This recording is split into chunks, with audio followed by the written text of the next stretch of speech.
Hola, buenos días. Gracias por acompañarnos esta mañana. Continuamos con nuestro ciclo sobre producción y sostenibilidad, conflictos, armonías y oportunidades. Comenzamos hace algunas semanas. En este evento de hoy lo hemos centrado en la cuestión de la economía internacional y cómo el contexto y las demandas que se están dando en ese ámbito impacta sobre la economía argentina. Precisamente, como dice el título de nuestro ciclo, qué desafíos, qué conflictos y también qué oportunidades y armonías y sinergias podemos encontrar. El evento de hoy lo organiza el Seminario de Conflictos de CADI en conjunto con el Comité de Economía Internacional. También yo director, nos acompaña y le agradezco la coorganización.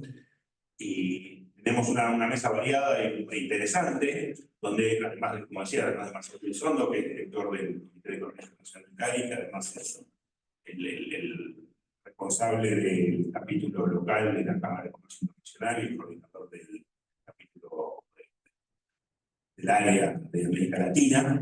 También va a estar con nosotros Gabriela Merviades, que es la directora de Estrategia y Transformación de ArcelorMittal Acindar, que tiene bajo su área la gestión ambiental, la economía. Juliana Sáenz Almeida, del Banco Interamericano de Desarrollo, que es especialista líder en la división de cambio climático y que su destino actual es la oficina del BID en Argentina. Y Pedro Viñó, que es expresidente de APRESID, y los presidente del horario también, ¿no? De Maizar, que es miembro de la Global Fund Network y que ha tenido recientemente un paso. Vamos a comenzar entonces dándole la palabra a Marcelo Elizondo. Muy bien, bueno, muchas gracias, Claudio. Muchas gracias a todos. En primer lugar, en nombre del comité,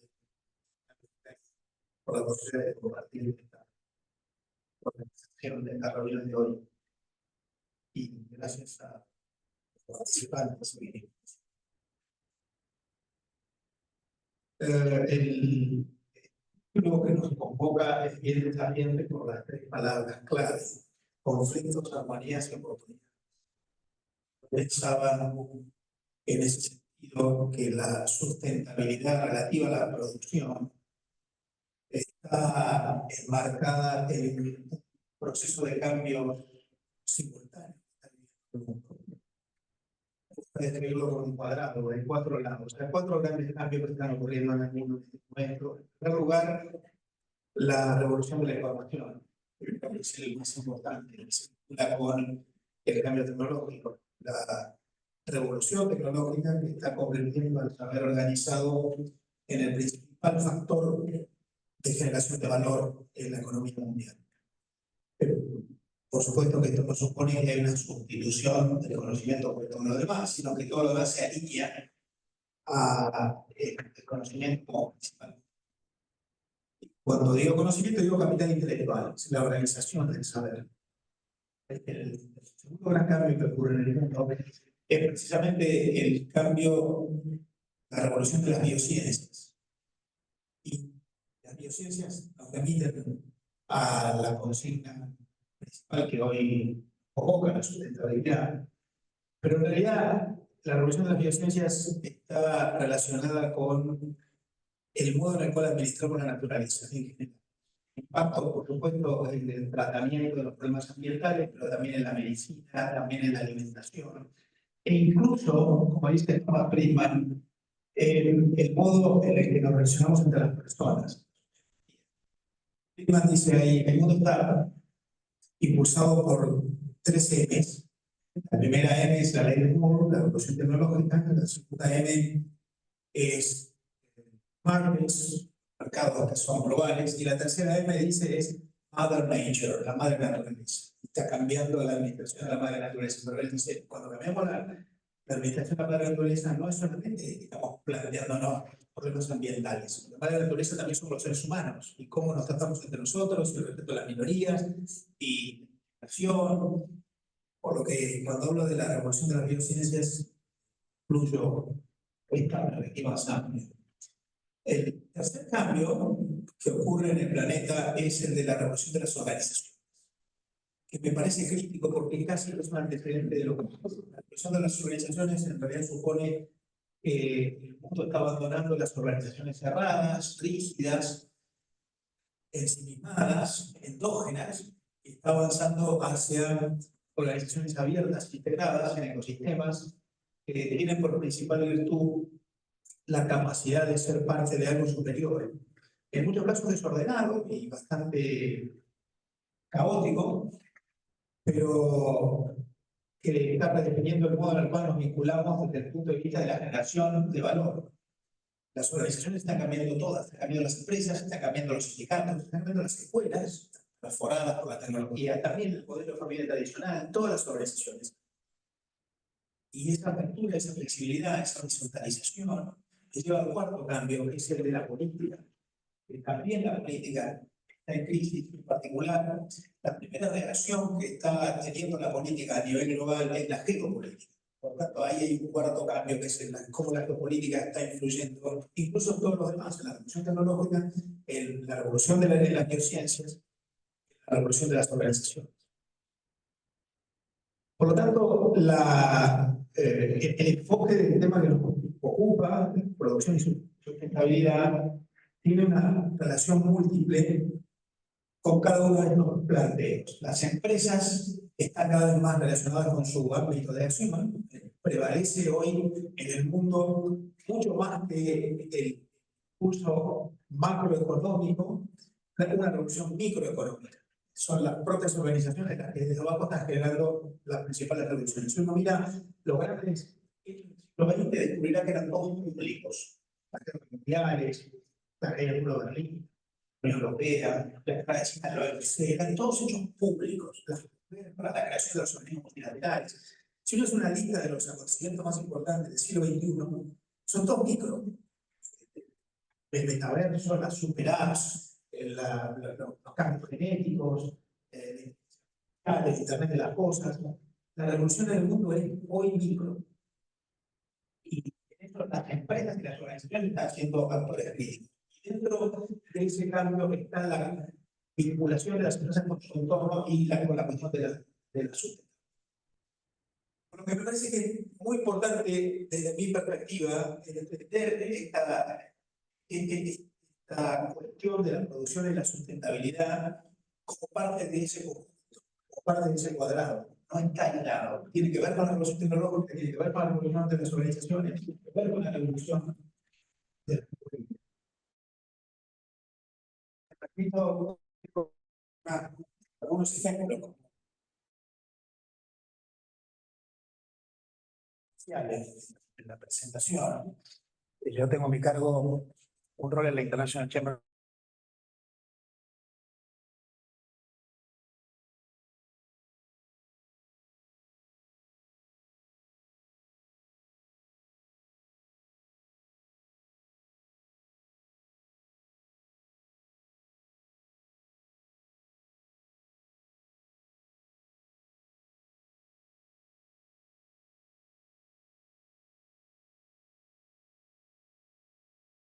Carne de cerdo, me decían, estamos avanzando en algo que se viene en la economía mundial, que es la descomoditización. Los commodities no van a existir más. Y te pongo como ejemplo, me dicen, la producción de carne porcina. Nosotros hemos desarrollado un sistema por el cual probamos el bienestar animal.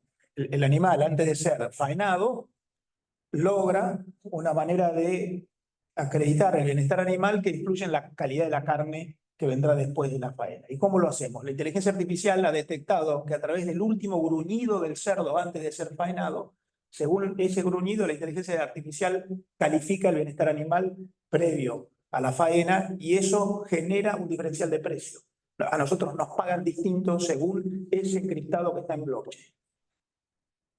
Me hizo acordar otro caso, en realidad en este caso un argentino que se fue a Cataluña, fundó una empresa que genera un servicio a productores de uvas que abastecen a las bodegas en Cataluña.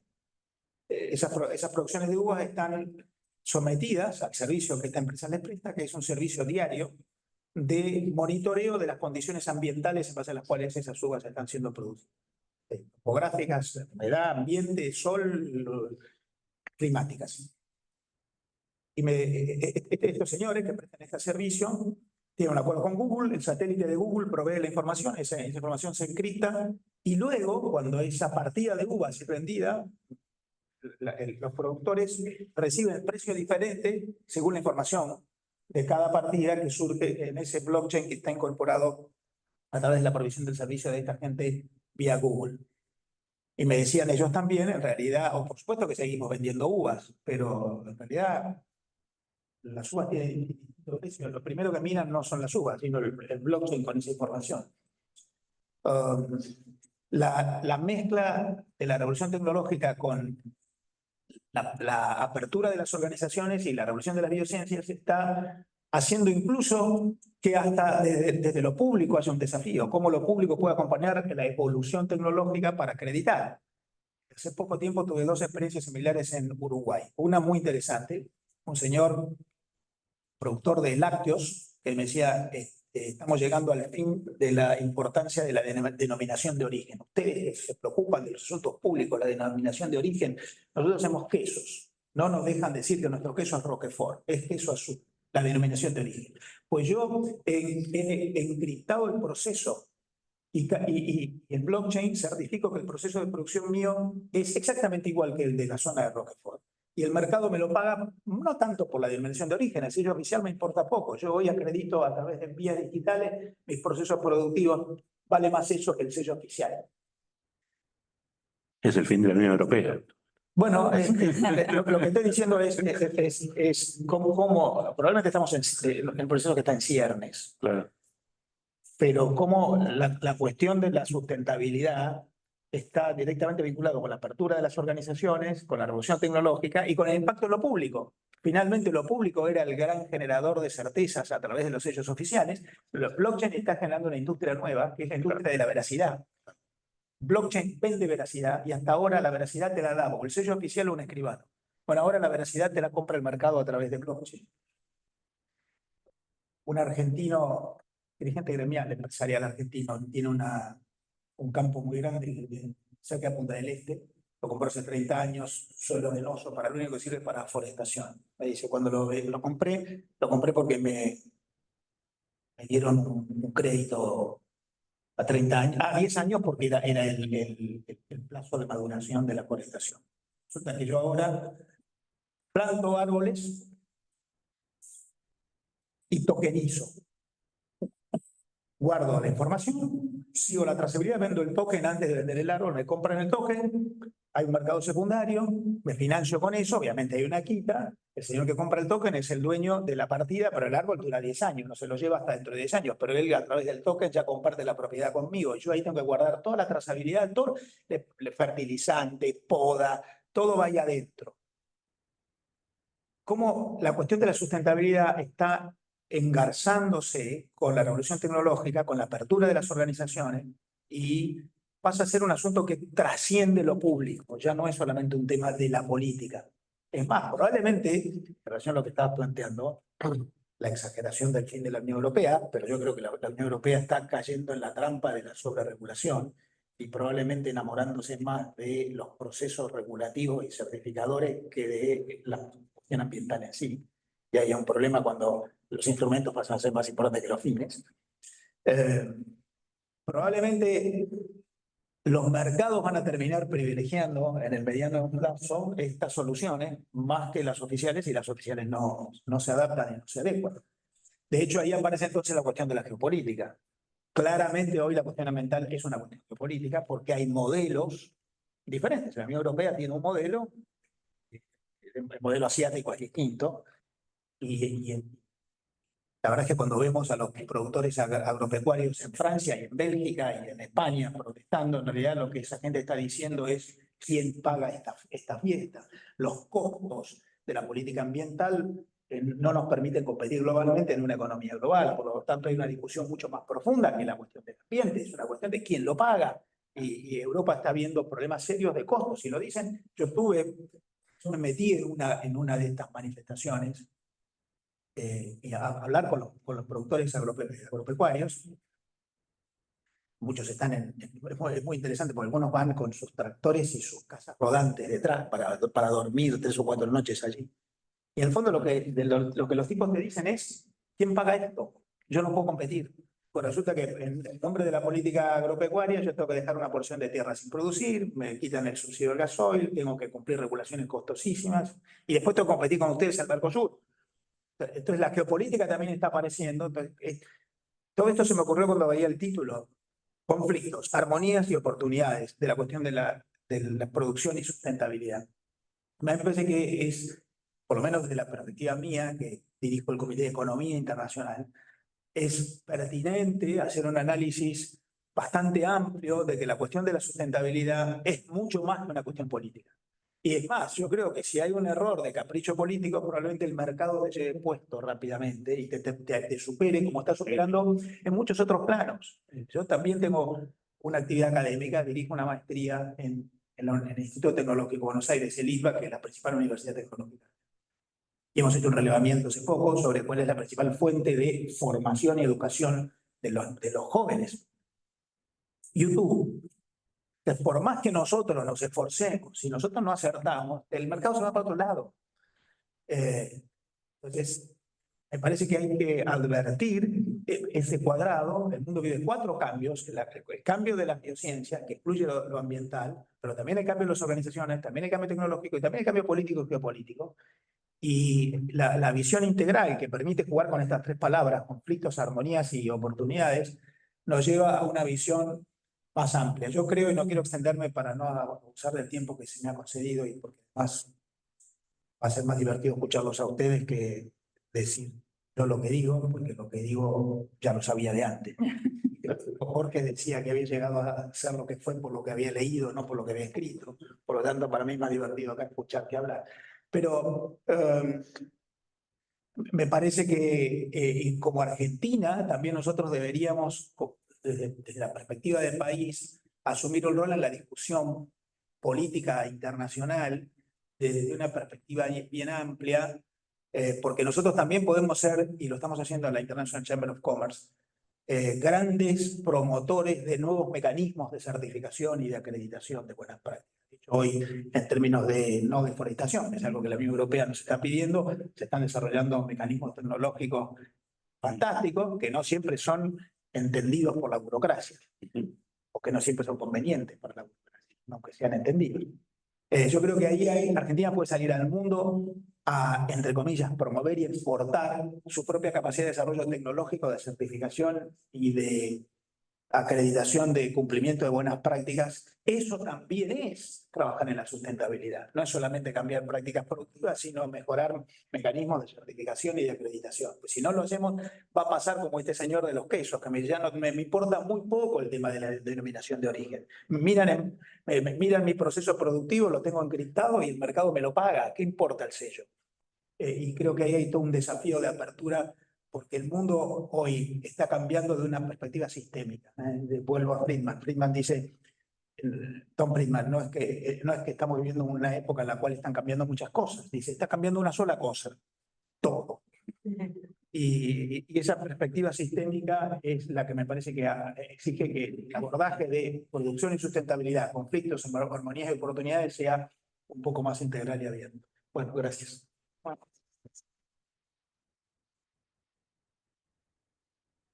Gracias, Marcelo. Y es cierto, es importante, es más útil escuchar que hablar, porque al menos yo aprendí varias cosas escuchándote. Solo un breve comentario sobre la Unión Europea, ahora en serio. Todo indica, en relación con lo que vos decías, que en las próximas elecciones al Parlamento, del 9 de junio, va a ganar una mayoría más remisa a las regulaciones ambientales y que eso va a llevar a que haya un repliegue mayor que el que hubo recientemente sobre el tema, así que es un aspecto para seguir de cerca. Lo cual no quiere decir que no preocupe lo ambiental. No, claro. Sino no quedar encaprichados con los procesos. En modelos muy pesados, claro. Sí, gracias. Bueno, pasamos ahora a la exposición de Gabriela Uliades de ArcelorMittal La Cita. Bueno, muchas gracias por convocarme a esta mesa. Estoy muy agradecida de que nos hayan convocado como compañía y personalmente también. Gracias Claudio, Marcelo, por el espacio también de poder conversar sobre estas temáticas que son tan importantes. Bueno, a ver, un poco trayendo a lo que comentaba Marcelo recién, ahora vamos a estar conversando un poco acerca de cómo es el impacto, ¿no?, de la sustentabilidad en la producción y en el negocio siderúrgico en general.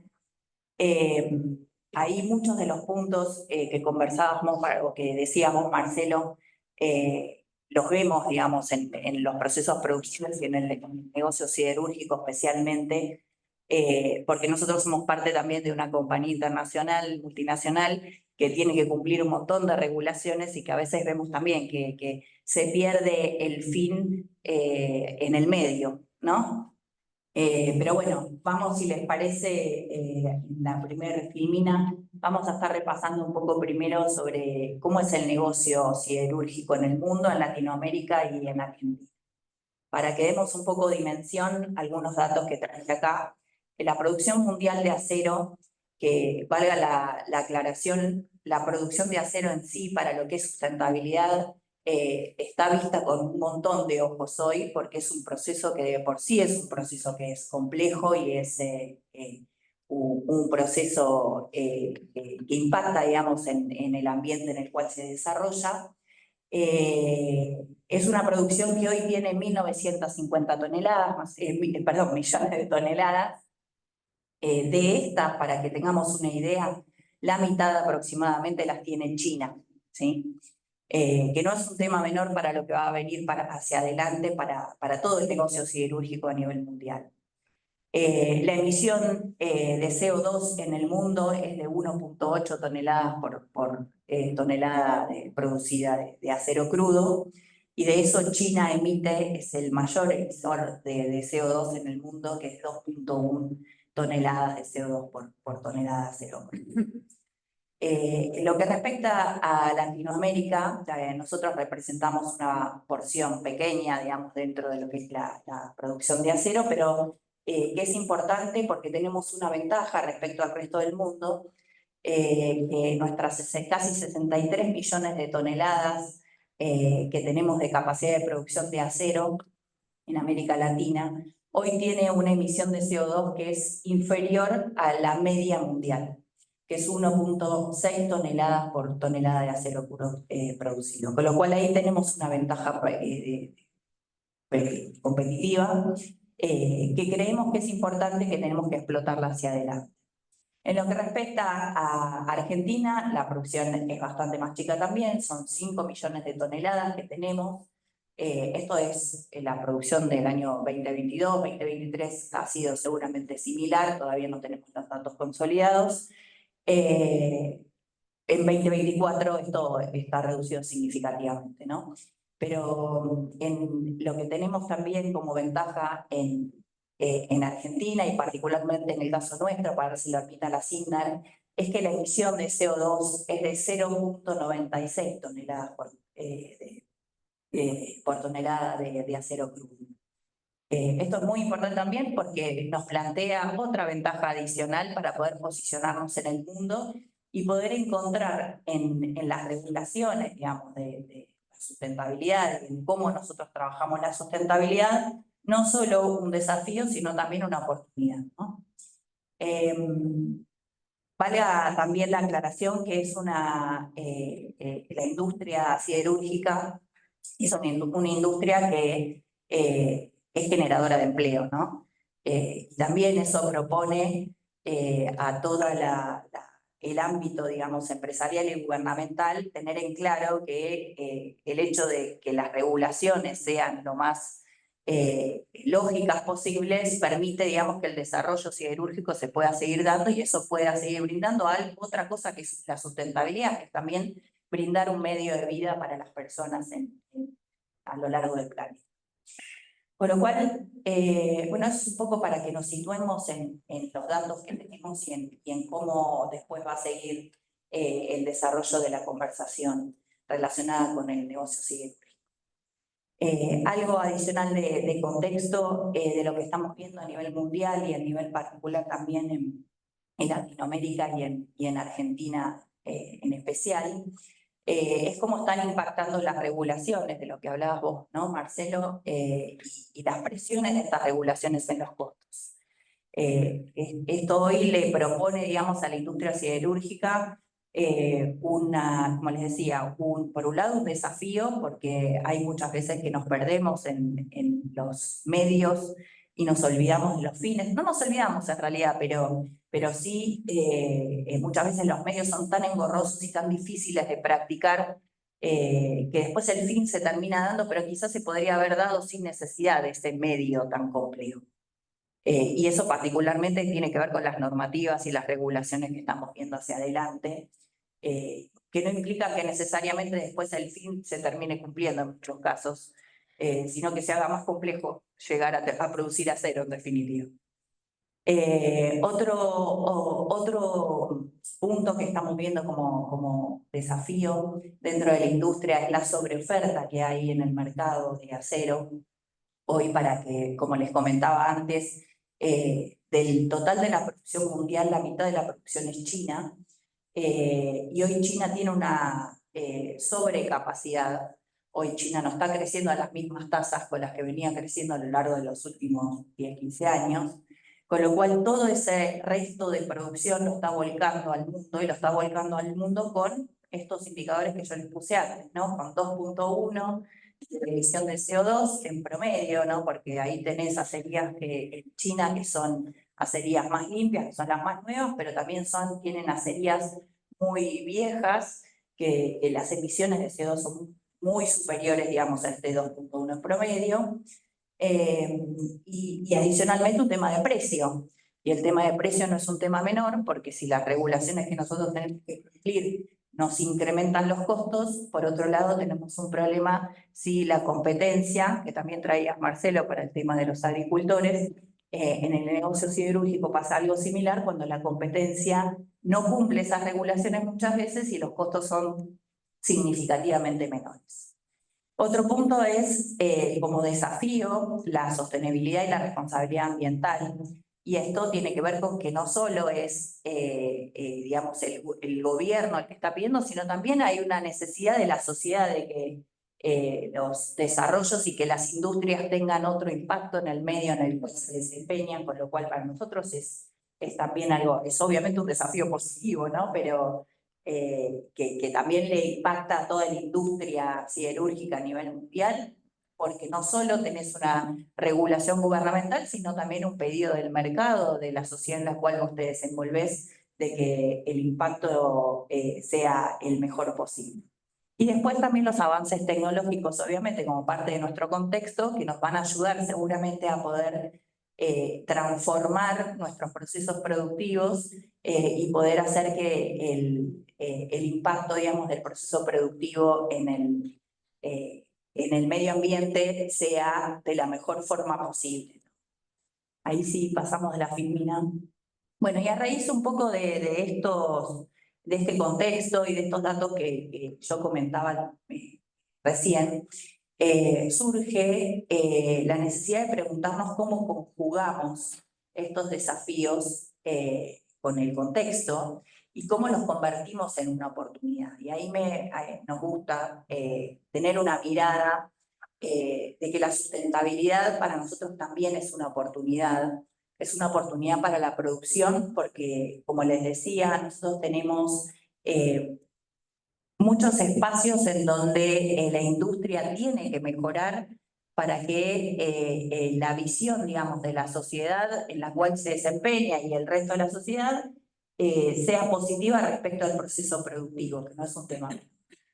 Y para ello yo lo dividí, digamos, en los mismos desafíos para poder tener una cadencia, digamos, sobre lo que vengo hablando en la primera parte de la presentación. Y es, bueno, ¿qué necesitamos o qué se puede convertir como un plan de acción de todo esto que nos planteamos como contexto, ¿no? Creemos que en lo que respecta, digamos, a las regulaciones gubernamentales y a las políticas de Estado, es muy importante generar un diálogo y una cooperación entre los diferentes actores, no solo que las regulaciones estén definidas, digamos, desde el punto de vista gubernamental, sino también que participe activamente el sector privado proponiendo cuáles son las mejores alternativas para estos cambios que son necesarios. Otro punto que creemos que es muy necesario es que haya políticas públicas que sean integrales. Cuando llamo integral es justamente que estén equilibradas los aspectos económicos, los sociales y los ambientales. O sea, que no solo se tenga en cuenta un aspecto, sino todos los aspectos y sobre todo los aspectos de la producción, ¿no? Nosotros, como les decía, la industria emplea en Latinoamérica casi 1,5 millones de personas y en Argentina 100.000 puestos de trabajo directos e indirectos, con lo cual todas las regulaciones que impacten contra el proceso productivo o dejándonos fuera, digamos, de algún mercado, va a impactar directamente la sociedad en la cual estamos trabajando. Otro punto que creemos que es muy importante es la promoción de una inversión sostenible. Y eso es que haya líneas de crédito específicas para que se puedan hacer inversiones relacionadas para muchos recambios tecnológicos que son para una industria como la nuestra, que es de capital intensivo, muy costoso. Porque hay una industria, por ejemplo, que trabaja con alto horno para poder hacer una reconversión digamos, de su proceso productivo, tiene que hacer inversiones millonarias para que eso suceda y para eso obviamente se necesita líneas, digamos, de financiación que sean acordes a esa necesidad. Y por último, que creemos que es una oportunidad, es que se permita y que se trabaje sobre incentivar a las exportaciones de aceros limpios, ¿no? Nosotros puntualmente en ArcelorMittal Acindar estamos trabajando con una línea que es de baja emisión de carbono, que se llama XCarb, que en breve va a estar saliendo al mercado, porque nuestro proceso productivo así lo permite.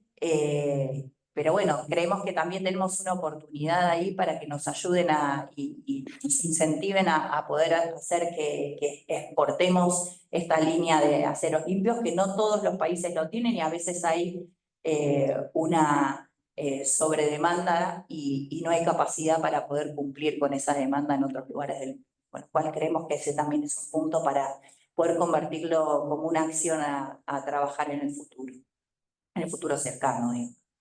En lo que respecta a la oferta china en el mercado siderúrgico, creo que una justamente de las oportunidades que tenemos ahí es que la descarbonización puede ser un factor de defensa comercial para este tipo de acero. De hecho, en la Unión Europea hoy eso es lo que está sucediendo, ¿no? Que las limitantes que hay son en función a los certificados ambientales, que nos propone a nosotros también un desafío, ¿no? Como parte de una industria multinacional, pero que sabemos que para mucha industria de China eso va a ser una limitante para poder participar de algunos mercados a nivel internacional. Con lo cual es, como les digo, también me parece una oportunidad para poder desarrollar.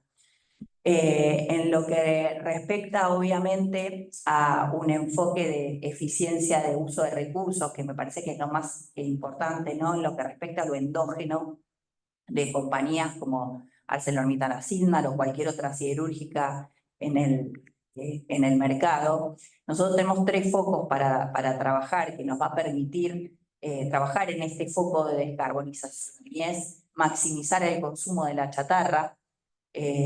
En Sudamérica y en Argentina en particular, la generación de chatarra históricamente no es buena. Somos países generadores de chatarra y eso tiene que ver con, bueno, nuestra condición, digamos, más económica, en donde si tengo que cambiar la heladera no la cambio hasta que se rompe y quizás me dura 20 años, cuando en otros países ese recambio se da a los 4 o 5 años, ¿no? Eso nos propone también un desafío, porque hay que salir a buscar esa chatarra. Muchas veces la calidad de esa chatarra tampoco es buena. No es que la chatarra es una chatarra industrial, que es la que se puede utilizar directamente en nuestros procesos productivos. pero sí es un desafío y un foco que estamos trabajando en la industria para poder trabajar, para poder generar, digamos, la descarbonización. En lo que respecta a otro de los focos es energías renovables. Energías renovables, nosotros somos altos consumidores de energía, tanto de gas como de energía eléctrica, y hoy propone, y Argentina tiene una oportunidad también ahí, que es justamente tener inversiones en el área de energías renovables, que nosotros ya lo estamos haciendo en nuestra compañía. Inauguramos el año pasado, a fin del año pasado, un parque eólico y solar en la provincia de San Luis, que ya está entregando hoy el 20% del consumo de la energía de nuestra compañía, y nuestro objetivo para el 2030 es llegar al 50% del consumo de nuestra energía. Y el tercer punto es maximizar el consumo de gas natural como también parte de un proceso productivo que al menos hasta ahora no tiene otras capacidades para poder generar el suficiente calor como para poder derretir el acero. Bien, y obviamente como otro punto para lo que es la sobreoferta china en el mercado es disuadir a la competencia a través de la competencia desleal a través de las herramientas legales que existen en el mercado relacionadas con el dumping. En lo que respecta a sustentabilidad y responsabilidad ambiental, reconvertir la amenaza de las importaciones de calidades de acero, como les decía antes, chinos básicamente, pero hay otras acerías en el mundo que también tienen emisiones de acero muy elevadas, concientizando en la necesidad de ser responsables con el medio ambiente en toda la sociedad en la que participamos nosotros. Impulsar la producción como motor de desarrollo del empleo, que es lo que les planteaba recién, ¿no? De que la producción no tiene que ser dejada de lado por un tema exclusivamente sustentabilidad, sino que tiene que conjugarse, ¿sí? Tiene que buscarse el punto medio donde se pueda producir impactando lo menos posible en el medio ambiente en el cual nos desarrollamos. Y por último, y trayendo lo que traía Marcelo relacionado con agro, es cómo la transformación digital va a permitirnos reconvertir nuestros procesos productivos. Ya hay un montón de nuevos desarrollos que se están llevando adelante en la industria que son necesarios para poder hacer una industria que sea más limpia, ¿no? Ahí sí. Y por último, si tengo más tiempo, si me estoy yendo. Un minutito. Un minutito, bueno, un minutito. Es simplemente cómo estamos nosotros trabajando nuestro compromiso con el medio ambiente y con la sustentabilidad en ArcelorMittal Cinta desde nuestra visión, que es hacer aceros más inteligentes para las personas y para el planeta. Nosotros ya tenemos la concepción desde nuestro headquarter en adelante en cómo bajar esto a una realidad y una realidad que sea palpable, ¿no? Porque muchas veces en lo que es ESG se habla mucho y a veces se hace muy poco, y creemos que para poder hacer un cambio real tenemos que llevar adelante un montón de acciones muy concretas en las cuales estamos trabajando. Nosotros estamos trabajando en maximizar el uso de chatarra, estamos trabajando en energías renovables, como les dije recién, estamos trabajando con la comunidad y nuestra fundación en todo lo que es educación y la importancia, digamos, de la educación en las sociedades en las cuales nos desenvolvemos. Estamos trabajando en la emisión de CO2 y cómo hacemos a través de la tokenización los certificados ambientales para poder habilitarnos a exportar al mundo con sistemas que sean tecnológicamente más viables y menos costosos. Y bueno, nada, tenemos un compromiso que realmente está muy enfocado en el hacer y tenemos también plena confianza en que esto va a cambiar realmente la industria hacia adelante. Así que bueno, gracias por el espacio.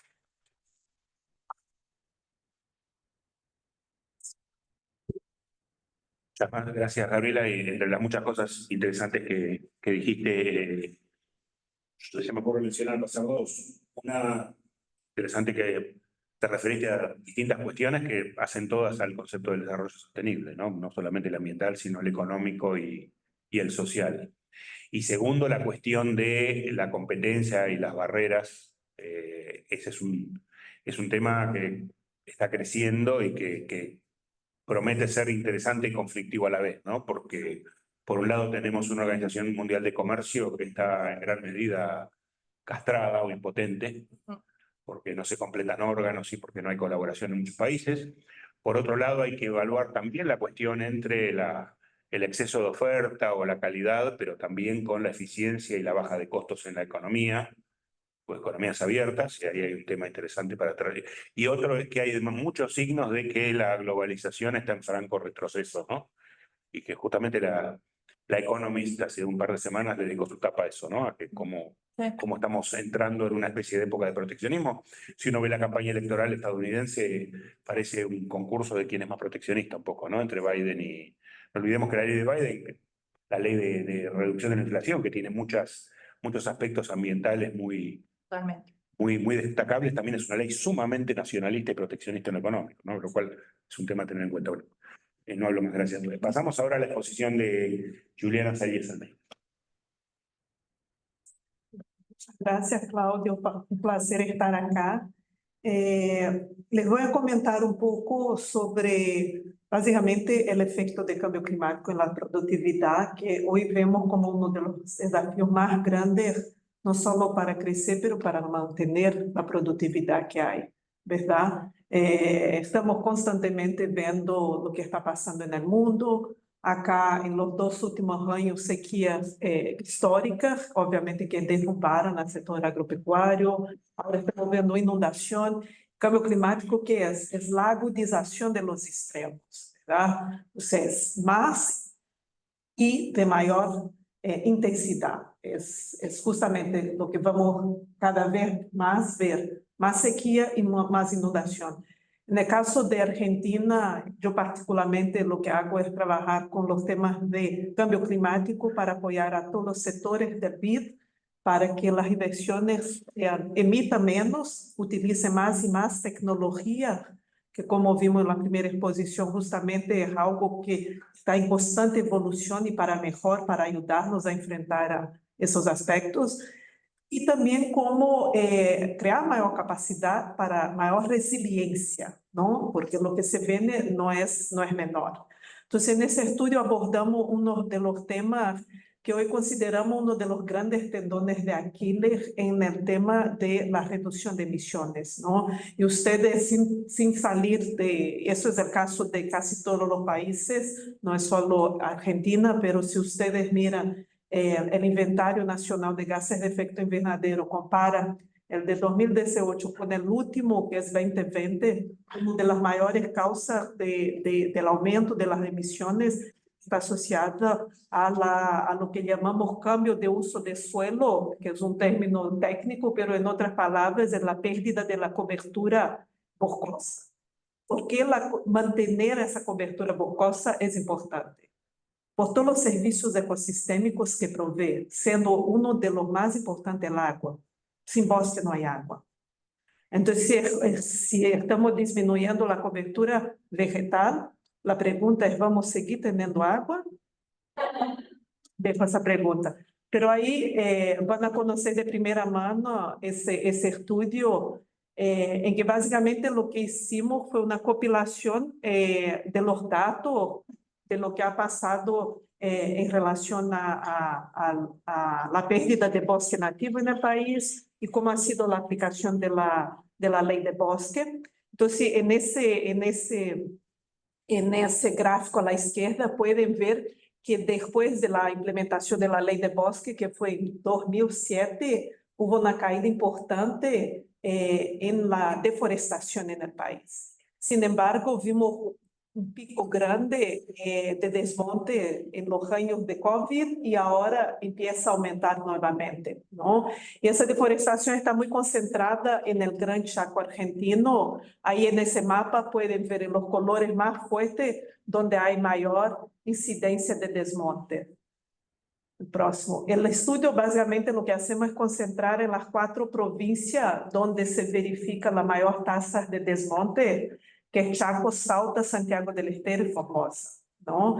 Y en ese gráfico pueden ver, y no sé si están familiarizados con la ley de bosque, básicamente lo que la ley dice es categorizar los bosques y establecer criterios distintos. Entonces, los bosques categoría roja son los de más alto valor de conservación, son los que tienen que ser mantenidos por distintas razones.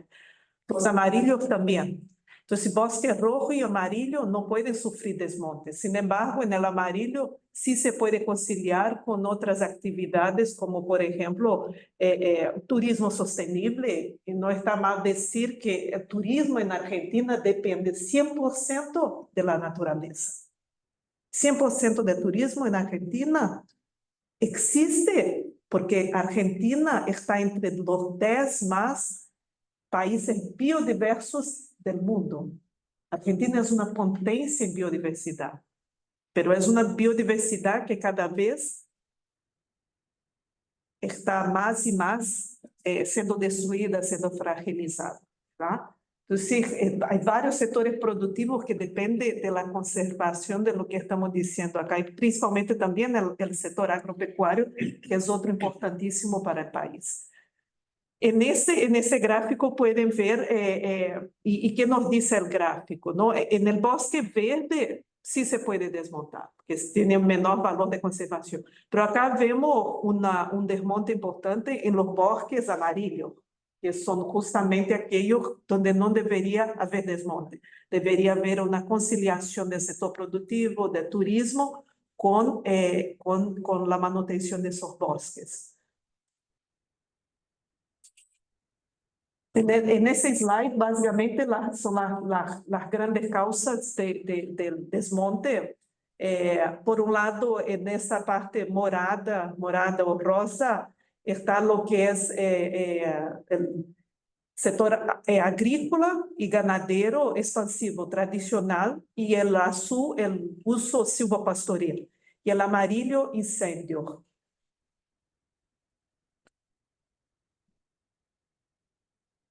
Un aspecto, básicamente, que empezamos a profundizar en el estudio fue, ok, esas son las grandes causas del desmonte, ¿no? Y no es misterio, eso es algo que sabemos. Pero ¿qué está pasando en esa tierra después que hay el desmonte?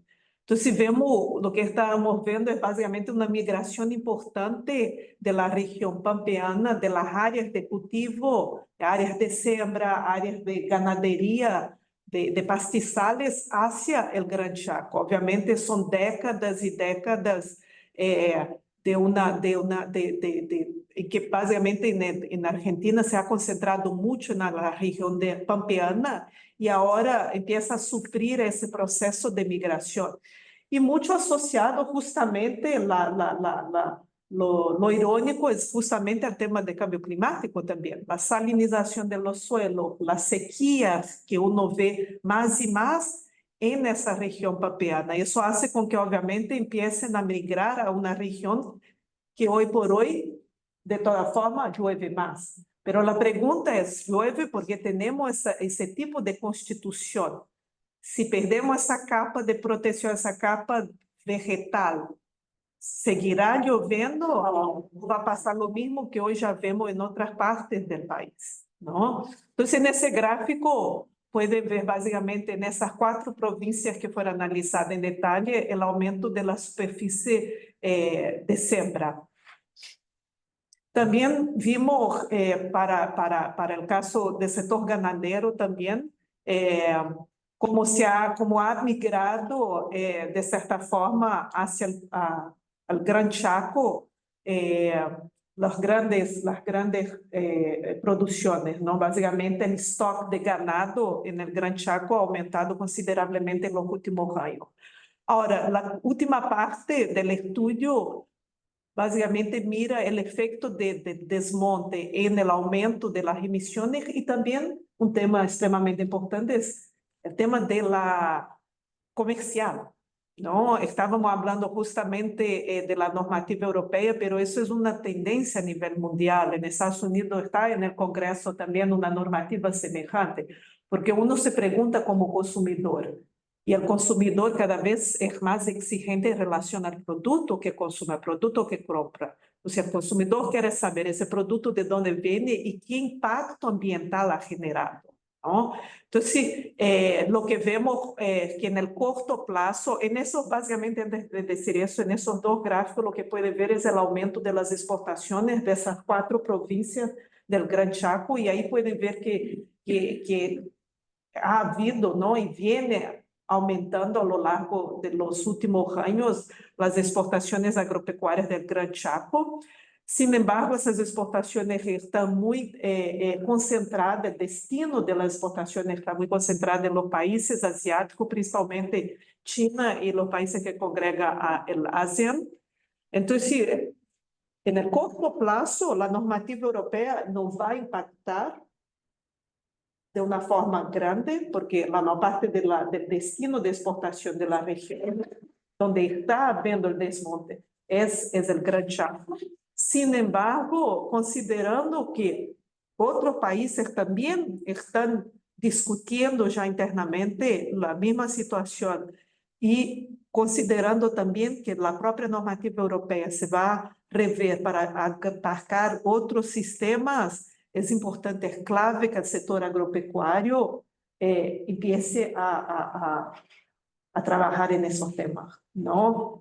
Un aspecto importante y que vemos ya están de cierta forma trabajando es el tema de la trazabilidad. Tenemos que saber y poder trazar desde la siembra hasta la comercialización y tener esa información y saber de dónde viene y poder conciliar, porque sin ese bosque no hay sector agropecuario. Sin el bosque no hay turismo. Sin el bosque no hay agua. No va a haber siderurgia. No va a haber mineración en general. No va a haber vida. Entonces, y esto es lo que se está cada vez más demostrando. Hay varios estudios para la Amazonía. Estamos planeando hacer uno a pedido del gobierno para la región del Gran Chaco, que es el segundo bioma más deforestado de América Latina. Porque la pregunta que nos queda es, si mantenemos esa tasa de desmonte y acoplado a esto, tenemos un escenario de mediana y altas emisiones, porque lamentablemente el escenario de bajas emisiones no va a pasar. Ya estamos caminando a un escenario de mediana y alta emisiones. Estamos hablando de un aumento de temperatura de 1.5, 1.6 grados Celsius.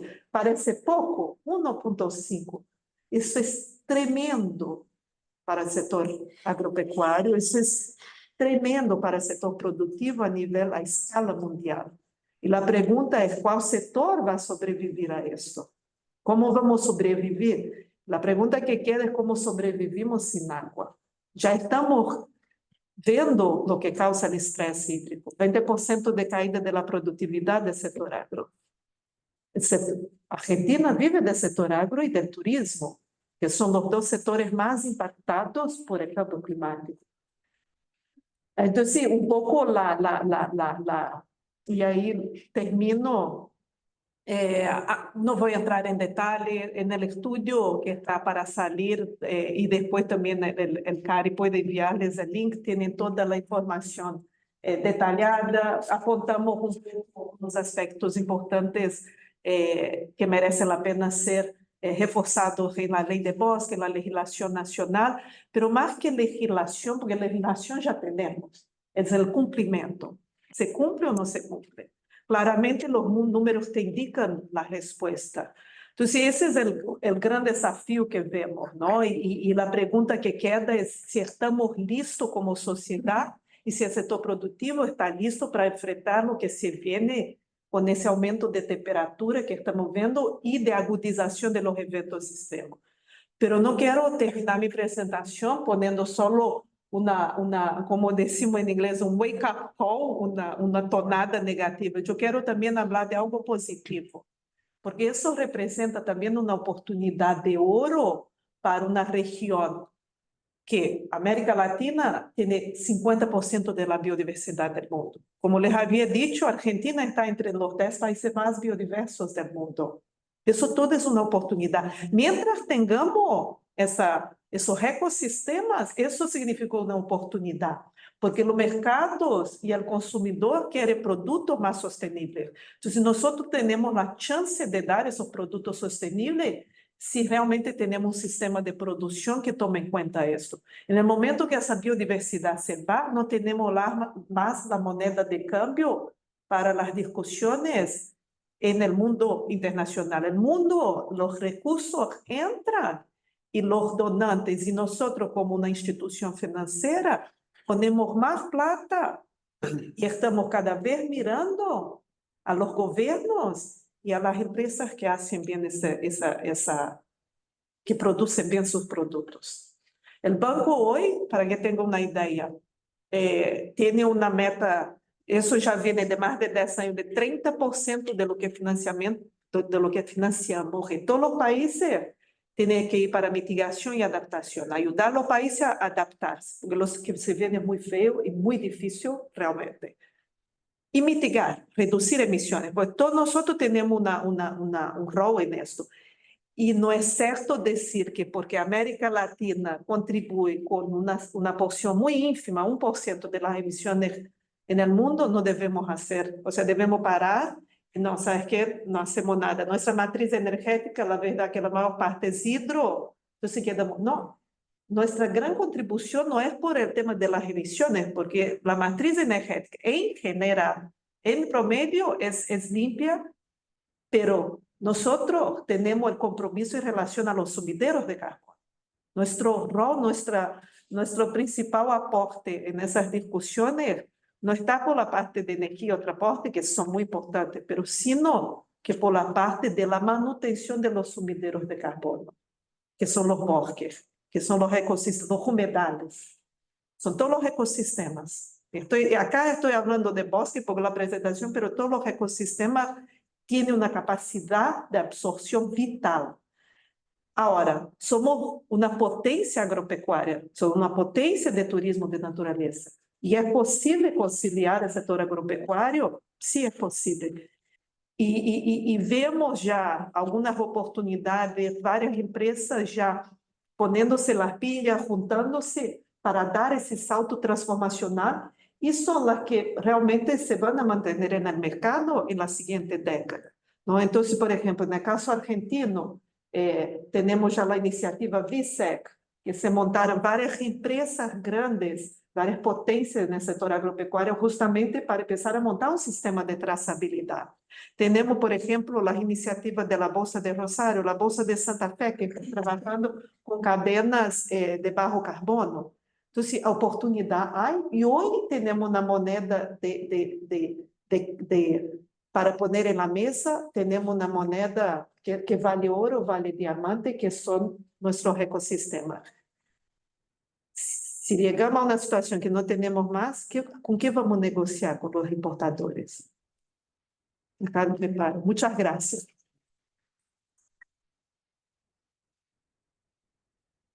Muchas gracias, Juliana. Muy interesante también que hayas recordado el hermano mellizo de la cuestión del cambio climático, que es el problema de biodiversidad, ¿no? Que son temas que solo se pueden abordar bien en conjunto, ¿no? Porque no pueden concebirse como cosas separadas, ¿no? Y esperamos impacientes este informe para leerlo. Más allá de alguna discrepancia sobre si el 100% del turismo argentino está vinculado con la biodiversidad, me consta que mucha gente viene a ver la cancha de Boca, por ejemplo. Comer un bife de chorizo. Estaba pensando lo mismo. Por ejemplo, ¿ves? Coincidimos. Pero es muy interesante, también es muy interesante, me parece que menciones la cuestión del ordenamiento territorial, porque tenemos un gran problema con eso, un problema que tenemos que... Y la cuestión de la certificación de la libre de deforestación que se está empezando a hacer, que también es algo que está muy en la picota y que va a ser muy observado, ¿no? Así que muchas gracias. Pasamos entonces a nuestro último expositor del día, que es Pedro. Bueno, muchas gracias por la invitación. No puedo arrancar sin antes decir algo de lo que dijo Juliana. La verdad que nosotros somos aliados de la mirada sustentable y creemos que que por supuesto tenemos que cuidar nuestros bosques. El tema es que un país con 50% de pobreza, ¿quién va a pagar por esos servicios ambientales? ¿No? Claramente tenemos que discutir estas cuestiones de fondo, porque hoy un propietario de un campo en Formosa no recibe absolutamente nada por tener esa biodiversidad en su campo. Son los desafíos que tenemos que conversar claramente. Yo me voy a centrar en el modelo productivo de casi el 80% de la producción argentina, que es más pampeano, que nunca en la vida tuvo un árbol, a diferencia de Europa o el Corn Belt, que claramente eran bosques que hoy ya no están. Sin embargo, sigue lloviendo ahí por lo menos, ¿no? Pero también son los que nos señalan y nos dicen hay que cuidar la biodiversidad. Bueno, sentémonos a la mesa y veamos cómo enfrentamos este problema como humanidad. Claramente hay que cuidar los bosques. Pero el esfuerzo lo tenemos que hacer entre todos. Bien. Yo me voy a centrar como decía, oportunidades que tenemos a través del modelo productivo argentino, en un mundo que vira rápidamente de lo fósil a lo renovable. Nosotros hemos sido bendecidos con una de las cuencas fotosintéticas más eficientes del mundo. Tenemos los black soils, los suelos de la pampa húmeda se comparan con los suelos del Mar Negro como los dos puntos más fértiles del mundo, que no significa tanto, ¿no? La realidad es que tener ese recurso sin tener las capacidades para poder trabajarlo no significa mucho. Hay muchos países de África que tienen una superficie agrícola inmensa y que sin embargo importan el 80% de los alimentos que necesitan. Lo que nosotros tenemos, creo que es la mayor fortaleza, es un productor, un decisor sobre esa fotosíntesis de clase mundial. Hoy hay muchos trabajos, hay un trabajo que hace la Universidad Austral que compara el perfil del productor agropecuario argentino con el farmer norteamericano, por ejemplo. El productor agropecuario argentino es 14 años más joven, está mucho mejor formado. El último censo dice que casi el 50% de los tomadores de decisión sobre fotosíntesis en Argentina tienen un título universitario. Esto en el mundo de la producción agropecuaria no se ve. No, a mí me ha tocado viajar y uno se pone un traje, una corbata y habla 2 idiomas y dice que es productor y no te creen. El productor es un tipo bruto, tosco, que está en el campo, que no se roza con la tecnología. Creo que el ecosistema que tenemos en Argentina es muy interesante para el desafío que tenemos por delante, ¿no? En este mundo que, como decíamos antes, vira rápidamente lo fósil a lo renovable, la fotosíntesis, que es básicamente luz del sol, los vegetales a través de la luz del sol, y el dióxido de carbono, agua y nutrientes generan biomasa, ¿no? Esa biomasa hoy nos da recursos en cantidad y en calidad para una demanda cada vez mayor, insisto, de moléculas renovables. Entonces, ahora, ¿qué pasa con la producción en Argentina? Nosotros hemos medido, por ejemplo, a mí me tocó ser presidente del ecosistema del maíz, de la cadena de maíz, Maizar, y medimos la huella de carbono del maíz argentino basado en este protocolo del IPCC. Y hicimos el benchmark con maíces de nuestros competidores. Argentina tiene el maíz con menor huella ambiental del mundo. Está 60% por debajo del promedio mundial de maíz. Son números inmensos. Ahora, yo siempre cito a Marcelo que dice que un producto vale más por la historia que cuenta que por el producto en sí. Nosotros no contamos la historia. El maíz argentino cotiza a Chicago. O sea, un maíz con el 60% promedio menor huella de carbono que cualquier otro, que el promedio mundial, vale lo mismo que Chicago. O sea, hay una oportunidad, estamos generando una cantidad de valor que además exportamos el 70% del maíz que producimos en grano. En vez de transformarlo aquí, ¿no? Yo hoy tengo puesto este traje, que es mi traje de maíz. Está hecho de una fermentación de Escherichia coli con almidón de maíz. Se llama Sorona la tela, la hace DuPont en Estados Unidos. Y claro, ¿a dónde debería ir DuPont a transformar el maíz? Al lugar con menor huella ambiental del mundo. La fábrica de esto tendría que estar en Recuarto, en Venado Tuerto, porque es lo que el consumidor le está pidiendo. Ahora sí, nosotros no contamos la historia. la van a seguir haciendo en Estados Unidos, si no la certificamos. Y bueno, a las pruebas me remito. Nosotros hicimos el trabajo, 16 zonas productivas, 3 niveles distintos de producción. El modelo productivo nuestro está muy acorde a lo que el mundo nos está pidiendo. Y la realidad es que uno siempre asocia a la agricultura con los alimentos, ¿no? Pero bueno, teniendo en cuenta que el año pasado fue la primera vez en la historia de nuestro país que hubo más muertes que nacimientos, creo que también hay una oportunidad en transformar rápidamente esa biomasa en otras cuestiones. Y ahí es donde empiezan a jugar los biocombustibles, los biomateriales. Yo también tengo unas zapatillas, hoy no daba para venir de traje de zapatillas, hoy venimos de corbata, que hace Reebok en China, cuya suela está hecho de biopolímeros de maíz, de bioplásticos de maíz. El maíz chino tiene más del 100%. China, el mayor vector que te levanta la huella en las gramíneas, sobre todo, es la fertilización nitrogenada. Hacer un fertilizante nitrogenado tiene mucha huella y después la aplicación también genera mucha huella. Ahora, nosotros tenemos suelos fértiles, tenemos materia gris para tomar decisiones. Por ejemplo, estamos haciendo lo que llamamos cultivos de servicios ambientales. Yo cosecho una soja, siempre un cultivo de servicio ambiental que no voy a cosechar. Es simplemente para atender a mi suelo, donde lo que hago es capturar carbono, capturar nitrógeno, ¿no? Entonces, estoy capturando nitrógeno del aire y metiéndolo al suelo y haciéndolo disponible para el siguiente cultivo, y ahí elimino una cantidad de huella tremenda. Eso tiene que ver con la capacidad productiva y el enfoque sistémico del sistema, valga la redundancia. Porque lo que nosotros además estamos midiendo es lo que pasa, y eso creo que tiene que cambiar rápidamente, ¿no? Lo que pasa en el cultivo de maíz. Hoy la Unión Europea, por ejemplo, para el etanol de maíz, te exige 70% menores emisiones que el fósil. Ahora, ¿qué pasó antes del cultivo de maíz? ¿Qué pasó después? No se mide.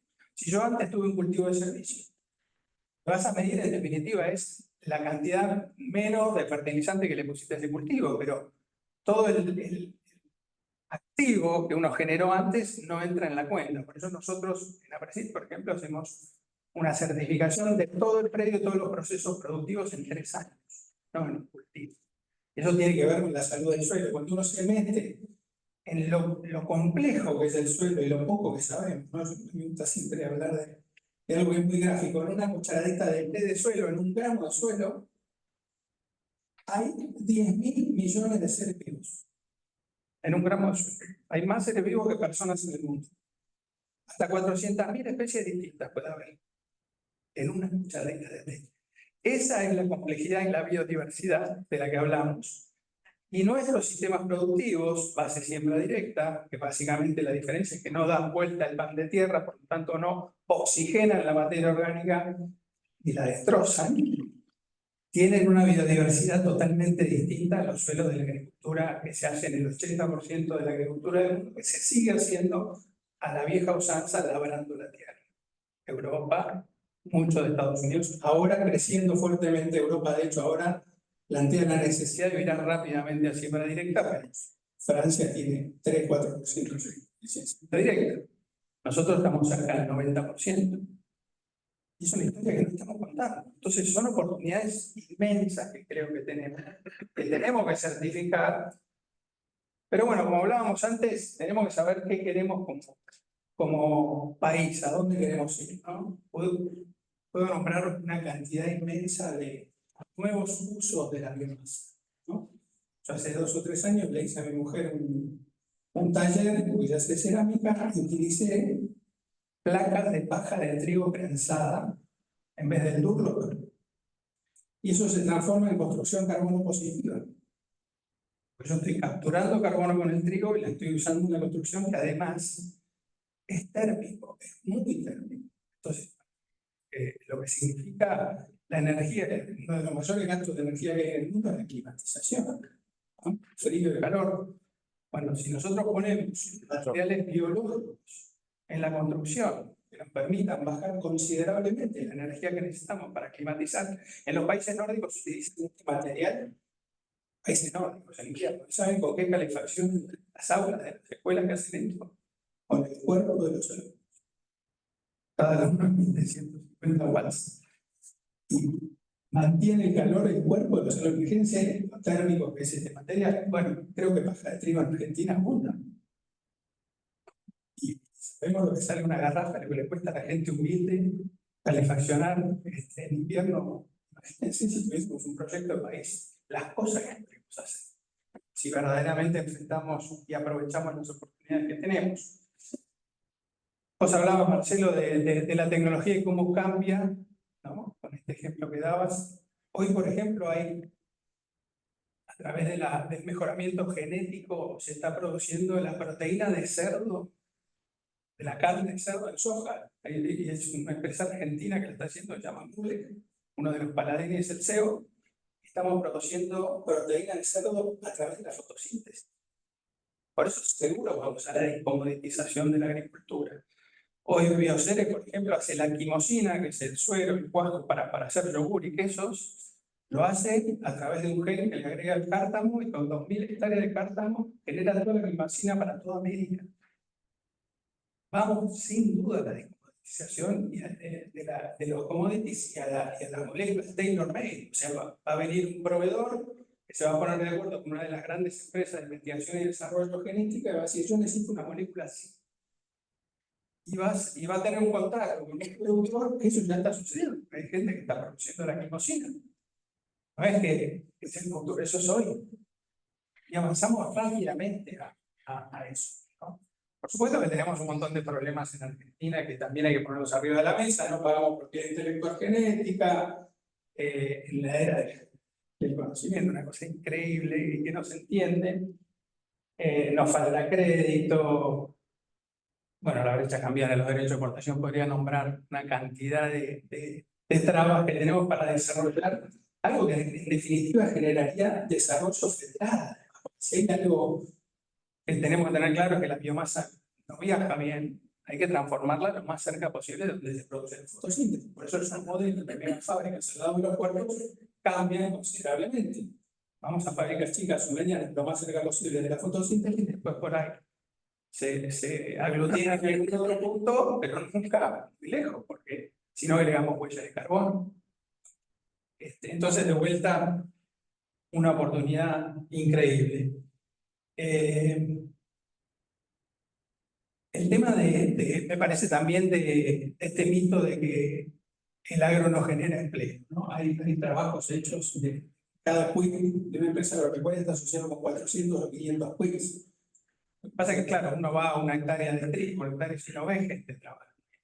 Pero la cantidad de tecnología que hay en investigación y desarrollo para generar esas genéticas, esas moléculas, ahora están los biológicos, todo lo que son defensivos agrícolas biológicos, que está teniendo un auge tremendo con mucho menor impacto ambiental, aprovechando justamente las sinergias de la biodiversidad. Generan una cantidad de trabajo antes y después inmensa. Por eso que me parece también desactivar un poco de este mito de que el agro no genera trabajo, porque hoy está todo interrelacionado. Y cuando yo tomo una decisión de lo que va a suceder en mi lote, antes una cantidad de trabajo de investigación y desarrollo en genética, en la variedad o el híbrido que uno elija, en las moléculas que uno elige como defensivos agrícolas, en los fertilizantes con nanotecnología metida allí también, ni hablar en la maquinaria, el geoposicionamiento, o sea, y de vuelta, somos el país, por ejemplo, con más densidad de startups por habitante de América Latina. Capacidad. Lo que falta es liberar esa tremenda fuerza arrolladora. La semana pasada fue el Congreso Anual de Maizar y ver la juventud que va allí, lo que hablaba al principio. Hay otro trabajo que hace la Universidad Austral que habla del promedio de edad del productor argentino, ¿no? Lo hace cada 3 o 4 años, lo hizo en el 17, dio 46 años. Es bajísimo, la verdad. Cuando uno piensa en un productor agropecuario en el mundo, mucho mayor. Lo hizo de vuelta en el 22, estuvo la pandemia y demás. 44 años. O sea, bajó 2 años. Increíble que un país como Argentina, con la cantidad de palos en la rueda que tiene esto, siga generando que jóvenes se metan en esto, porque claramente los jóvenes van a YouTube y ven que el futuro es por acá. Entonces, las moléculas renovables, la fotosíntesis es una fuente de moléculas renovables muy eficiente. Nosotros, insisto, tenemos esta cuenca fotosintética muy eficiente. Y podemos aprovecharla mucho. Cierro con un par de ejemplos más, pues no sé si habrá algunas preguntas. Hoy, por ejemplo, lo que es biocombustible, el biocombustible para la aviación, el SAF, el Sustainable Aviation Fuel, es algo que está teniendo un auge tremendo en el mundo porque no existe el avión de pasajeros eléctricos. Va a existir porque no hay tecnología todavía para poder montar eso. Entonces, la forma que tiene la aviación para reducir y lo que se ha comprometido, básicamente tiene que ver con biocombustibles. Ahora, ¿dónde se pueden producir los biocombustibles con menor huella ambiental del mundo? Claramente, donde se producen los cultivos con menor huella ambiental del mundo. Es una enorme oportunidad. Estamos hablando de lo que la aviación necesita. Ni hablar de los autos, ¿no? El año pasado exportamos 2.300 millones de dólares de combustibles y exportamos el 70% del maíz. No, esas son cosas que no. Eso perfectamente lo podríamos transformar en etanol. Otro de los subproductos de eso es la burlanda, que en definitiva es un insumo para transformar en carne, ¿no? Algo que el mundo necesita y hay muchísima demanda. Y algo simpático del proceso para generar el etanol de maíz, se libera dióxido de carbono, ese dióxido de carbono se captura, toda la gaseosa de la Argentina, el gas que tienen es dióxido de carbono de la fermentación de etanol de maíz. O sea, estamos en todos lados y cada vez vamos a estar más, ya hay más de 6.000 usuarios. ¿Por qué? Porque todos los equipos de perspectiva de las empresas están viendo cómo satisfacer a ese cliente que les está diciendo: yo necesito moléculas sustentables, que me cuenten que lo que estoy comprando me va a ayudar a tener un mundo mejor. Entonces, esas moléculas, a partir de la fotosíntesis, tailor-made, como decíamos, nos van a dar una cantidad de oportunidades inmensas. Pero bueno, tenemos que tener claro que la oportunidad está ahí y liberar las cuestiones. Y termino con algo que a mí me llama la atención y que creo que también deberíamos poner a la mesa, que tiene que ver con la calidad del aire donde se producen nuestros cultivos y demás. Cuando uno va al sudeste asiático, nuestro cliente, digamos, pensemos en una familia del sudeste asiático, digo, por lo general viven en una ciudad, ellos, a mí me tocó hacer, por ejemplo, el tren de alta velocidad de Shanghái a Beijing, y pasas por el campo, y no ves el cielo celeste. Es una contaminación tremenda. Nosotros acá estamos acostumbrados a ver cielos celestes. Vos le preguntas a un asiático, ¿qué te impresionó de la Argentina? Y muchos te dicen blue skies. Porque no los ven. Nosotros esa historia la tenemos que contar también. Porque producimos un ambiente prístino.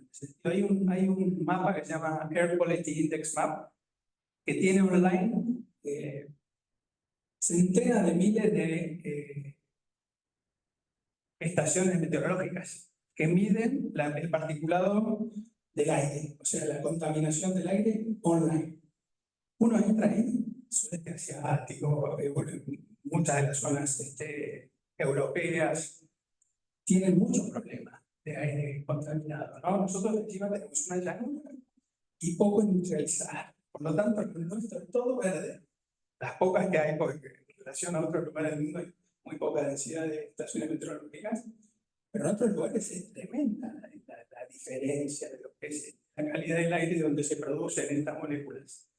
Eso es lo que el consumidor tiene en su mente. De hecho, las familias chinas visten a los chicos para el colegio, miran, tienen una app en el teléfono que ven la calidad del aire y de acuerdo a eso es el tipo de barbijo que le ponen al chico que va a ir al colegio, ¿no?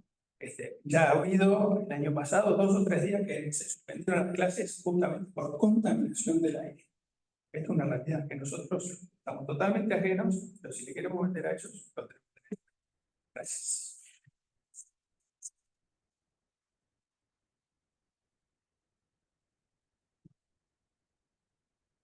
Gracias, Pedro. Interesante también. Y bueno, me quedó la idea de cuando decís por qué no se produce, no se elaboran las cosas más cerca de donde se construyen. Bueno, como decías, tiene que ver con muchas condiciones que son extraambientales, pero que deben ser también armonizadas para hacer las cosas bien, ¿no? Pero también es un tema global y que creo que salió en varias exposiciones de esta charla, la cuestión de la reacción a las cargas ambientales a la producción, ¿no? Y esto también probablemente tenga que ver en gran medida con nuestro sistema impositivo, ¿no? Y no solamente el argentino, sino el global. Tenemos un sistema impositivo que castiga fundamentalmente al éxito económico y al consumo, ¿no? Castiga al capital y castiga al trabajo. Con toda esta cuestión de que estamos redescubriendo los límites naturales, me pregunto si no sería cuestión de también redescubrir pensadores de los albores de la Revolución Industrial, o de mediados como los fisiócratas franceses, o como Henry George de Estados Unidos, ¿no? Que ponían el acento en que fuente natural de los recursos de la sociedad es el uso de los recursos naturales que no han sido creados por quienes los usan, ¿no? Es decir, el aprovechamiento y el resultado del aprovechamiento es trabajo y es capital, y eso es resultado de quien lo emprende. Pero la utilización de esos recursos, por eso Henry George, por ejemplo, proponía eliminar todos los impuestos, salvo un impuesto al valor del suelo, ¿no? Pero repensar nuestro sistema impositivo sobre la cuestión de la preservación de los recursos naturales y de la biodiversidad y liberar al trabajo y el capital de la servidumbre impositiva, tal vez pueda ser algo que esta transición nos reclama. Bueno, comentario al margen. Muchísimas gracias por sus exposiciones. Tenemos algunos minutos para preguntas, si les parece, y me gustaría... Sí, primero Silvia había levantado la mano, después paso a los señores de aquí. Y por favor avísennos de las personas conectadas que preguntan también. Por favor. Sí. Con micrófono. Perdón. Gracias. Me dio la impresión que las 4 exposiciones de alguna forma subliminal se refieren al tema de la educación, la capacidad de toma de decisiones, como falencia, más que como otra cosa. Entonces la pregunta es la siguiente: ¿cómo se imaginan ustedes que el sector privado puede cooperar para el adelanto de una educación adecuada a estos tiempos y la valoración y la toma de decisiones? Lo tomo. Creo que es clave que tome un rol activo el sector privado al respecto. Y hablábamos antes de tener un proyecto país. Si nosotros tuviésemos un proyecto país y un marco, seguramente todas las currículas estarían asociadas a eso. Y una vez me tocó abrir la página de un manual Santillana de cuando mi hija estaba en 4º grado. Ella tiene 20 años, vive en San Francisco, lamentablemente. Y decía, había una infografía con un avión pulverizando, unas napas abajo, un río, unas casitas, y decía: acá vemos un avión que está fumigando, mal hecho, fumigado la pulverización. Y el producto que aplica, además de contaminar el suelo, contamina la napa. Y esa napa contaminada contamina el río y toda la cuenca de la gente que vive alrededor de ese río. Así vemos como una actividad relacionada con la agricultura contamina el ambiente. Esto se le enseñaba a todos los alumnos de 4º grado de la provincia de Buenos Aires. Si nosotros no tenemos un modelo de país que cuente la verdad de las cosas y cómo es, y sentimos orgullo por lo que estamos haciendo. Yo soy quinta generación de productores agropecuarios, totalmente orgulloso por el modelo productivo que tenemos y podemos ser una solución para el... Ahora, a nuestros hijos les estamos enseñando eso. Se da de patadas, con el desarrollo, con las capacidades que queremos, y así pasa con una cantidad de vectores de desarrollo. Yo lo sufrí en carne propia, tuve que ir al colegio de mi hija y pedir 1 hora para ir a contar lo que hacemos nosotros, porque la primera pregunta que le hice a la chica de 4º grado: si ven un avión cuando van a Mar del Plata, pulverizando, ¿qué ven? Y alguien que está envenenando. ¿Soy una locura? Pero bueno, tiene que ver justamente con que los privados nos metamos verdaderamente, digamos, qué país queremos tener, y a partir de ahí alinear las cosas. No es muy difícil. Si alguno quiere sumar. Sí, que no. ¿Quieren? Creo que el rol del privado es fundamental en en trabajar sobre todo en las comunidades en donde está privado, ¿no? En el caso nuestro, por ejemplo, las experiencias que nosotros tenemos a través de la fundación, en donde se trabaja con las comunidades educativas de todas las plazas en donde estamos, son realmente muy buenas porque no solo se trabaja con ellos para poder otorgarles más oportunidades y recursos, sino también en cómo es el entendimiento de todo el circuito productivo del país y específicamente en el caso nuestro de la siderurgia. Entonces, me parece que es muy importante el rol del privado en ese sentido. Y bueno, hay que trabajar desde cada uno de nuestros lugares para que eso ocurra también, ¿no? Porque, como digo, uno puede hablar mucho de lo que debería hacer, pero hay que hacerlo también. Entonces, nada, me parece que es un rol fundamental para las empresas privadas dentro del ámbito de la sustentabilidad también, ¿no? Como parte de algo importante para que las sociedades se puedan sustentar a lo largo del tiempo. Marcelo. Hay un trabajo de la Unión Europea de hace unos 5 años que muestra que en los países desarrollados el 70% de la inversión en investigación y desarrollo lo hacen las empresas privadas. Y el restante 30% se divide entre el sector público, ONG y el sector educativo. La gran evolución que está ocurriendo en este momento está impulsada por el sector privado. Y el sector público, en muchos casos, no voy a caer en el facilismo de los perversos, los políticos. Yo creo que es un problema organizacional. El sector público tiene muchas dificultades para cambiar.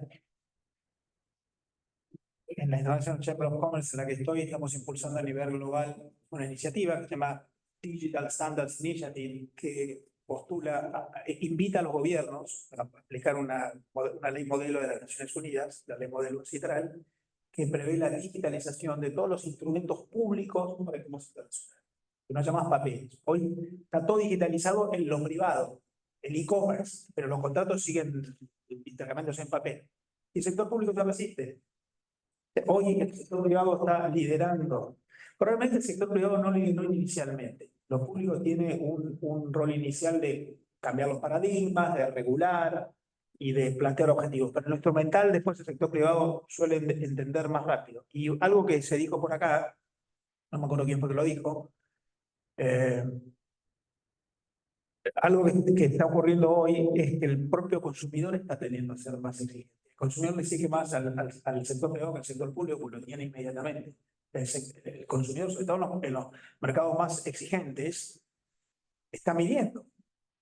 Y está exigiendo y está discriminando entre aquellos más responsables y menos. Por lo tanto, a mí me parece que lo que ocurre hoy ya con la dinámica de la evolución tecnológica está marcando que el sector privado está adelante del sector público en estos cambios. Bien, por favor.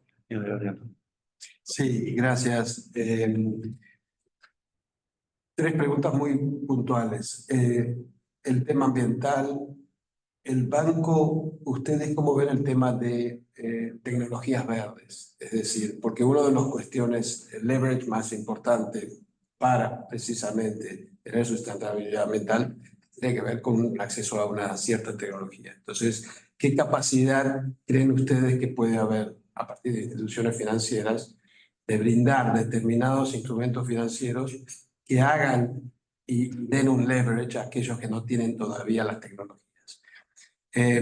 Marcelo, hemos hablado de esto en otras ocasiones, pero estas microrevoluciones que hablas, que son tal cual, justamente por ser micro, están dispersas y no tienen un asidero o una sombrilla, digamos, internacional.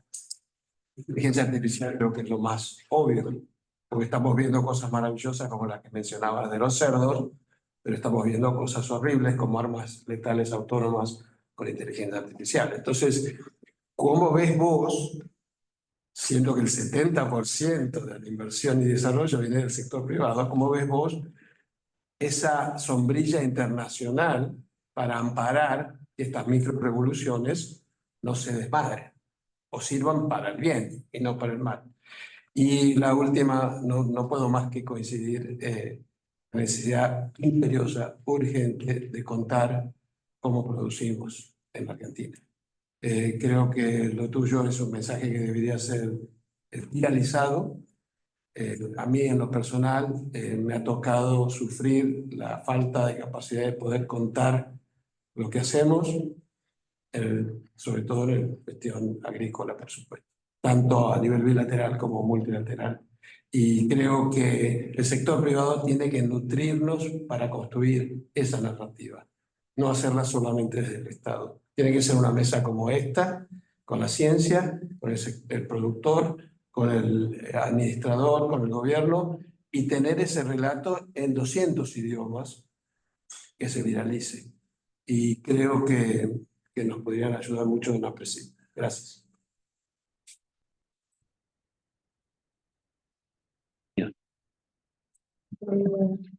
En relación a la pregunta de tecnología, o sea, en realidad eso es central para nosotros y abordamos de una forma muy fuerte en el sentido de no solo dar incentivos mejores a proyectos que tengan componentes de tecnología, como también priorizar esos proyectos. ¿Okay? Tecnología, o sea, enfrentar cambio climático, la única manera es con tecnología, no hay otra. O sea, la evolución tecnológica que nos está brindando la capacidad de, ya sea reducir emisiones en los distintos sectores, como también adaptarnos a esa situación de aumento de sequía, aumento de nivel del nivel del mar, o aumento de inundaciones. O sea, solo la tecnología realmente nos puede salvar. Ahora, el tema es, del lado, pues tenemos dos ventanillas, público y privada. Del lado privado, o sea, es lo que las empresas están pidiendo y están pidiendo esto, dar ese salto tecnológico.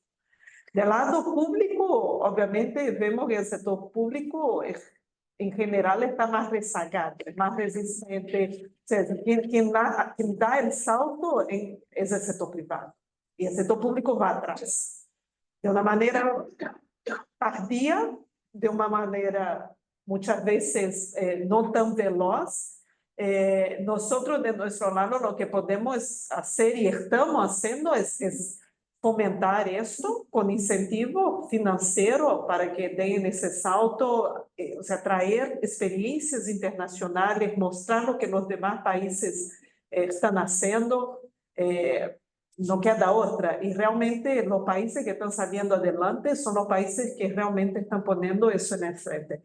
Innovación, tecnología y educación, porque sin educación lo primero no pasa. No hay tecnología que no venga de esto. Es decir, lo hacemos en el día a día. Y esto, si ustedes analizan el portfolio, la cartera de inversiones del banco, van a ver que hay una presencia muy fuerte. Incluso tenemos un hub dentro del banco que se llama BitLab, que básicamente es un laboratorio. ¿Y que financia BitLab? Financia desarrollo tecnológico, es tecnología de punta, cuarta generación, es el blockchain, tokenización, todas esas palabras que muchas veces no sabemos qué significa y cómo impacta. Eso es lo que está financiando un grupo de centenas de personas dentro del banco, solo trabajan básicamente con innovación. Así que esto. Gracias, Juliana. Marcelo, por favor, solo quiero pedir, perdónenme, pero preguntas y respuestas muy concisas para que tengamos tiempo, ya tenemos que cerrar casi. Gracias. Bien, la pregunta que hizo Federico, ahora tengo que ser conciso. El tema de la revolución micro, Federico. Primero, coincido con lo que dice Juliana, hoy da la sensación que el sector privado va adelante. Esto yo no lo postulo como algo bueno. Lamento que hay una dicotomía entre el sector privado y el sector público. Hace unos meses, ¿se recuerdan ustedes a Sam Altman, el CEO de OpenAI, la principal empresa generadora de inteligencia artificial, compareció ante un comité del Senado de los Estados Unidos para plantear las dificultades que estás mencionando, los riesgos de inteligencia artificial, con la ilusión, dijo él, después de una declaración pública, de que el Senado comprenda que había que regular, y cuando salió de allí le preguntaron qué opinión tiene, y dijo, la opinión que tengo es que ninguno de los que estaba escuchando me entendió nada de lo que dije. El sector público no entiende lo que está ocurriendo. Hoy hay un desacople en el nivel de desarrollo del conocimiento entre el sector privado y el sector público por la revolución tecnológica que es asombroso y es preocupante. Por eso yo creo que, a diferencia de lo que ocurría en el siglo XX, donde la revolución era macro y era pública, hoy la revolución es micro y está ocurriendo a nivel de las empresas y de abajo para arriba. Por lo tanto, ¿qué debe ocurrir? Que es un poco tu pregunta. Primero, yo creo que debería haber una gran coalición internacional que reconfigure el modo en el cual se regulan estos procesos. Está claro que si están en crisis todos los colectivos, como yo mencionaba hace un rato con una de las 4 revoluciones, que es la revolución de las organizaciones, dentro de ello está en crisis el Estado Nacional porque no tiene capacidad para regular un fenómeno que es esencialmente global. Entonces yo creo que ahí se necesita una nueva coalición internacional. Segundo, yo creo que esto lo está haciendo el sector privado. El sector privado está creando lo que a mí me gusta llamar espacios públicos no gubernamentales. Ya hay ecosistemas, el propio sector privado está empezando a administrar incluso a través de las propias herramientas tecnológicas, modelos autorregulativos. Piensen ustedes en las grandes plataformas, piensen en Amazon o en Mercado Libre. Hay hasta tribunales ahí adentro que imponen sanciones, el que no cumple queda afuera, le ponen una multa. Se están creando espacios públicos no gubernamentales a través de los instrumentos tecnológicos. Yo no lo postulo como bueno, no estoy diciendo que esto es lo que debe ocurrir, pero estoy viendo una dicotomía entre una cosa y la otra. Y lo que mencionabas me hace pensar, y perdón, Claudio, que pediste brevedad. Y la principal brevedad que te puedo ofrecer es mi estatura. 70. Yo no estoy de acuerdo con que la globalización está en retroceso, que mencionaba Claudio recién. Yo creo que lo que está ocurriendo es que está cambiando sustancialmente. La que está en retroceso es la globalización convencional, la de los contenedores en los barcos.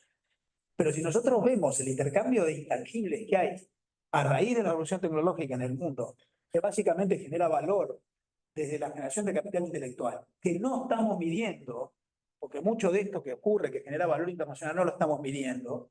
En realidad, ahí tenemos otro problema en relación a lo que está planteando Federico. No podemos medir, no podemos controlar. Yo hace poco estuve en Ginebra, donde hemos conversado con la número 2 de una de las principales empresas automotrices alemanas, que me decía, nosotros, el plan nuestro, vendemos un auto, el auto lo cobramos 2 veces, lo cobro con el precio que me pagan, lo cubro además con toda la información que el auto me envía desde que sale. Esa información me genera Big Data. Big Data es el principal insumo que yo tengo para el auto del año que viene. No hay ningún insumo para hacer el auto, ni la caja de cambios, ni el sistema de frenos, ni el sistema de dirección, que valga más que el Big Data. Big Data yo no lo pago, porque lo manda el mismo auto que me lo está generando. El cliente ya no es más cliente, ya es proveedor. Ya no está en el fin de la cadena, está dentro de la cadena. Eso no se paga. Eso es trueque. Eso es globalización que nadie está midiendo. Ese auto fue a Turquía, están mandando la información de Turquía. ¿A dónde está midiéndose en frontera la generación de valor internacional? Y eso es cada vez más grande. Y esa es la nueva globalización que con los instrumentos convencionales, las estadísticas que tenemos, que son de mediados del siglo XX, no estamos midiendo. Lo que medimos es lo que pasa por los puertos. Eso sí es lo que cree Joe Biden que va a controlar. No se da cuenta, tampoco Donald Trump, que en realidad la globalización está pasando por otro lado a raíz de la revolución digital. Me parece que hay una nueva coalición requerida porque lo está haciendo el sector privado. El sector privado sí lo está viendo y está generando espacios públicos no gubernamentales. Bueno, me parece que hay una necesidad de reacción pública que no sé cómo se va a hacer, no tengo ni idea. Sí, última pregunta. No, perdón, tenemos que cortar porque tenía que terminar 1:30 y son -15. Mil disculpas, ¿eh? Perdón, se pueden quedar hablando después, pero... Bueno, gracias. Muchas gracias a todos y que tengan buenos días.